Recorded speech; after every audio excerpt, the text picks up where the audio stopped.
lunch of first lunch of 2026 na naging dinner. Pat! Si Lottie. Ay, kumuha ka na. They're monkeys.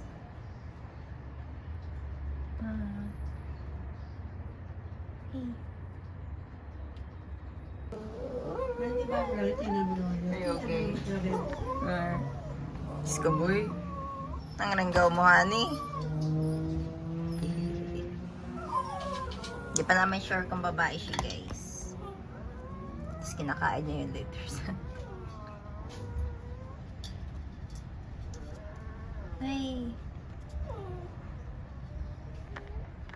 Kaya sila pwede mo. 4 weeks. Actually, late na kasi. Late na sila nandun. Pero kahit 8 weeks sa January. Hi guys. So, it's currently 7:52 ng January 4. So, this vlog, for January 4 naman siya. Pero, I'm just back at my dorm. Parang ito na talaga, like, ito na simula ng Hell Week namin, guys. Hindi nyo alam yung Hell Week ko, yung Hell Week namin. Like, gosh. Kasi hindi pa namin alam kung kailan isasalang yung isasabay yung sa research namin.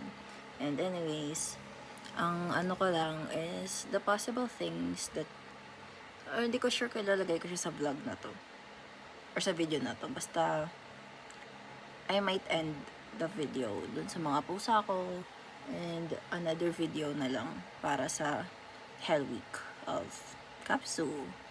Pero yun, I'm back at my dorm. Isa haba na ng hair ko. Hanggang dito na siya. Yun lang yung gusto kong update sa dulo nito. And si Golden, which is yung isang pusa ni Jessie, nandun lang siya sa amin. And miss ko na sila. Like si Lottie, gusto ko makita kung paano siya mag-a-adjust, kung paano siya magiging big brother to his little siblings. And sibling na pala, sorry Jessie, baka maangkin ko talaga yung pusa mo kasi na-attach na kami. Like si, ano yung Golden. So cute. Yun lang.